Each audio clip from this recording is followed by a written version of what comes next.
kawitan itu dibahasnya ada dua, Mas. Yang pertama itu adalah Tuhan, yang kedua adalah makhluk. Ini makhluk nih, makhluk. Kalau di Jawa nama Jalmo nggih. Jalmo nggih. Ini kan Gusti Bagus Yati saged. Tapi kalau di kawitan ini sebagai tan kena kiniro nggih. Tan kena kiniro kinaya riyen, Mas. Kinaya kiniro ngopo napa? Kan kena kinaya lan kiniro ngopo nopo. Itu kalau di kawitan itu nggih. Jelas ini nanti dulu, ini bahasannya nanti. Kita bahas tentang makhluk tadi. Khususnya makhluk itu kan banyak nggih, wonten langit nggih, terus neraka lah ibaratnya. Terus surga, langit pohon, termasuk makhluk karena dia ciptaan. Selain Tuhan itu adalah makhluk. Selain Tuhan adalah makhluk nggih. Kita bicara manusia ini dari sekian banyak makhluk Allah gitu, kita fokusnya ke manusia nggih. Manusia niki. Lah manusia itu, di dalam manusia itu terdiri sekian apa mawon toh? Manusia itu terdiri dari pertama jiwa. Jiwa kalau di kawitan itu disebut sebagai sukma jiwa. Nanti jiwa namanya kan, makanya untuk namanya sukmo sejati nggih.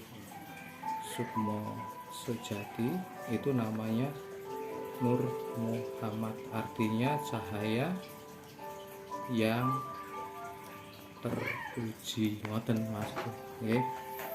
Ini kemudian makanya nanti ada sukmo sejati, ini sukmo sejati. Tapi sebenarnya kan jiwa yang ibaratnya jiwa yang mulia, jiwa yang terpuji lah bahasanya. Terpuji itu sama artinya.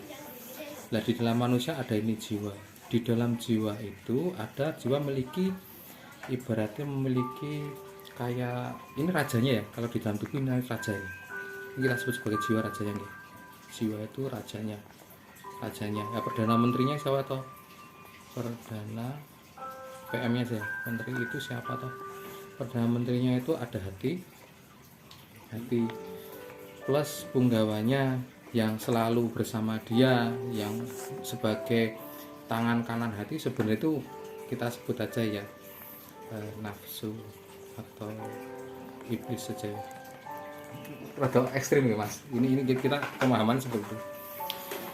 Kalau di kawitan hati itu bisa disebut sebagai kerentek, atau tiba-tiba intuisi muncul tuh.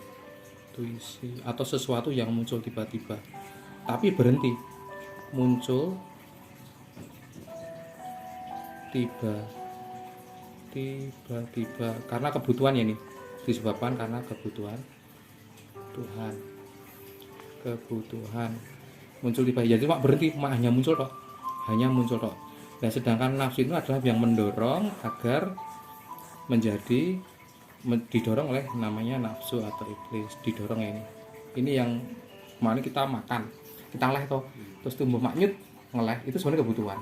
Nah dia terus muncul ya, iblis atau nafsu ini dorong nenggone pikiran, ini didorong sama namanya iblis atau nafsu. Di dalam nafsu ini masuk ke dalam pikiran.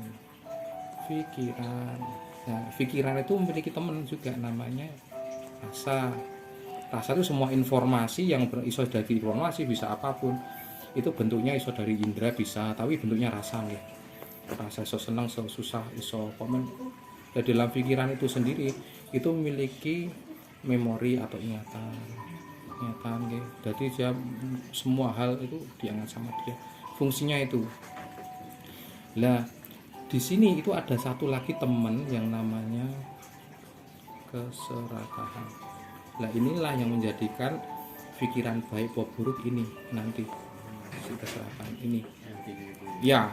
Jadi sebenarnya dalam kawitan itu adalah antara versus jiwa versus karo keserakahan.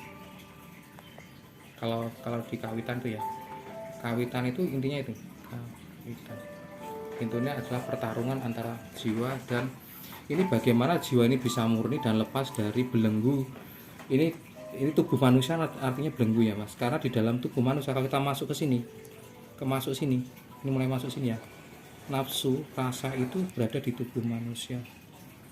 Ini kalau ini pusatnya di otak, ini pusatnya di otak, hati juga di otak, bukan di dada tapi di otak.